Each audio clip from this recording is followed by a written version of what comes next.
नमस्कार। संख्याओं का गणित में बहुत ही महत्व है। यदि हम संख्याओं के बिना गणित के बारे में सोचें तो गणित की कल्पना करना ही कठिन है। संख्या एक प्रकार से गणित की जान है और ये संख्याएं एक नहीं अनेक प्रकार की होती हैं। तो आज हम उन संख्याओं के बारे में जानेंगे कि संख्याएं कौन कौन सी होती हैं और उनके कितने प्रकार हैं। आइए हम संख्याओं के बारे में जानें। पहली संख्या जिसे हम बोलते हैं प्राकृत संख्या, नेचुरल नंबर n से लिखते हैं। इनकी शुरुआत 1 से होती है, 1 2 3 डैश डैश डैश अनंत, यानी ये संख्याएं अनंत तक जाती हैं। शुरुआत इनकी 1 से होती है और इसमें केवल धनात्मक संख्याएं होती हैं। उस समय जीरो का ज्ञान नहीं था। दूसरी संख्या पूर्ण संख्या, वूल नंबर। इसकी शुरुआत 0 से, क्योंकि जीरो का ज्ञान हो गया था तो जीरो शामिल कर दिया गया। 0 1 2 3 4 डैश डैश डैश अनंत तक, यानी ये संख्या अनंत तक जाएंगी और इसमें केवल धनात्मक संख्या शामिल है। एक बात और कि हम पूर्ण संख्याओं को प्राकृत संख्या बोल सकते हैं, लेकिन प्राकृत संख्याओं को हम पूर्ण संख्या नहीं बोल सकते। तीसरी संख्या है पूर्णांक संख्या, इंटीरियर नंबर। इसमें माइनस की संख्याएं और प्लस की संख्याएं, बीच में जीरो, यानी माइनस संख्याएं अनंत तक, -1 -2 -3 अनंत तक, और जीरो के बाद प्लस की संख्याएं 1 2 3 वो भी अनंत तक। उसके बाद नंबर 4 परिमेय संख्याएं, क्वाड्रेटिक नंबर। p/q के रूप में जिन संख्याओं को हम लिख सकें, इसमें ध्यान रहे कि q 0 के बराबर नहीं है, यानी q का मान 0 नहीं हो सकता। तो p/q के रूप में जो संख्या लिखी जा सके उन्हें हम परिमेय संख्या बोलेंगे। जैसे 3/2, 4/5, 2.5, पॉइंट हटाएंगे तो बटे में 10 लग जाएगा। 4 के बटे में 1 लगाएं तो ये भी परिमेय संख्या बन जाएगी। नंबर 5 अपरिमेय संख्या है।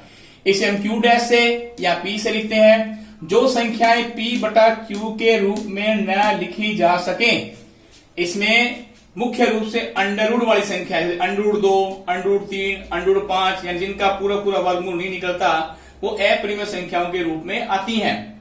इसके बाद नंबर 6 वास्तविक संख्याएं, रियल नंबर। वास्तविक संख्याएं परिमेय संख्या व अपरिमेय संख्या से मिलकर बनती हैं, इन्हें वास्तविक संख्या कहते हैं। इसके अंदर अपने अपरिमेय और परिमेय दोनों को मिला के दिखा दें तो वास्तविक संख्या कहलाएंगी। नंबर 7 सम संख्याएं। छोटी क्लासों से हम जानते हैं कि वो संख्याएं जो 2 से भाज्य हों, यानी 2 का पूरा पूरा भाग चला जाए, जैसे 2, 6, 108, 346 आदि। इसके बाद नंबर 8 विषम संख्याएं, वह संख्या जिसमें 2 से पूरा पूरा भाग न जाए, यानी शेष फल बचे, जैसे 3, 17, 21, 345 आदि। नंबर 9 दशमलव संख्याएं, वह संख्या जिसका मान पूर्ण संख्या न होकर दशमलव में आए, या दशमलव के बाद उसका मान आए, जैसे 2.5, 4.55, ये दशमलव संख्या कहलाती हैं। उसके बाद नंबर 10 शांत दशमलव संख्या, वह संख्या जिसका मान दशमलव के बाद कुछ अंकों बाद समाप्त हो जाता है, जैसे 2.5, 7.532। यहां शांत दशमलव को समझने का मतलब है कि जैसे हमने 5 के अंदर 2 का भाग किया, 2 दूनी 4, 1 बचा, पॉइंट लगाया, 0/2 5 10, तो ये हमारा भाग खत्म हो गया, दशमलव की एक संख्या खत्म हो गया। तो इस दशमलव के 1-2 अंकों के बाद अगर भाग हमारा खत्म हो जाता है तो वह शांत दशमलव संख्या कहलाती है। इसके बाद अशांत दशमलव संख्या, वह संख्या जिसका मान दशमलव के बाद भी लगातार चलता रहे, जैसे 2.35, 0.678। इसको हम ऐसे करके देखते हैं, जैसे 1/3 और 1 में हम 3 का भाग दें तो 0 लगा के पॉइंट लगाएंगे, 3 3 9, 1 बचा, फिर पॉइंट लगा हुआ है, 3 3 9, 1 बचा। इस तरह ये भाग क्रिया चलती रहेगी, अनंत तक चलती रहेगी, तो इसे अशांत दशमलव संख्या। नंबर 12 आवर्ती अशांत दशमलव संख्याएं, वे दशमलव वाली संख्याएं जिसमें दशमलव के बाद एक ही संख्या या संख्याओं का समूह आए, जैसे 0.333 या 0.232323, यानी भाग करने के बाद जो भागफल होता है उसमें दशमलव के बाद एक ही संख्याएं आ रही हैं और ये आए जा रही है, खत्म नहीं हो रही। या समूह देखिए, जोड़ा 23 2 3 2 3 2 3 आ रहा है, तो ये भी खत्म नहीं हो रहा। तो ये आवर्ती होने के साथ साथ अशांत भी हैं।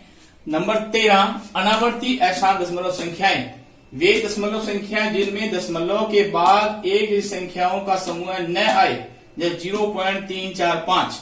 अब ये भी अशांत है और ऊपर बड़े अशांत थी। इनमें फर्क ये है कि आवर्ती के अंदर तो संख्याओं का समूह एक जैसा है, जबकि अनावर्ती के अंदर संख्याओं का समूह है या संख्याएं एक जैसी नहीं आती। बात करते हैं 0.345 अलग अलग संख्या आती हैं।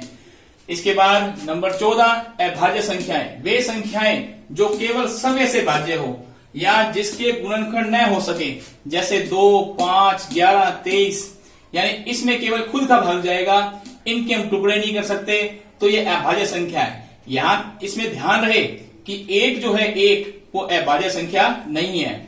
नंबर 15 संयुक्त संख्या। संयुक्त संख्या को हम भाज्य संख्या ही बोलते हैं। वे संख्या जिसके गुणनखंड हो सके या कई संख्याओं के गुणनफल के रूप में लिख सके। जैसे आप देख लीजिए 12, 16, 28। अब 12 के टुकड़े करें 2 गुणा 2 गुणा 3, तो इसको हम कई संख्याओं के गुणनखंड के रूप में लिख पाते हैं, इसलिए हम इसे संयुक्त संख्या कहते हैं। नंबर 16 सम्मिश्र संख्याएं।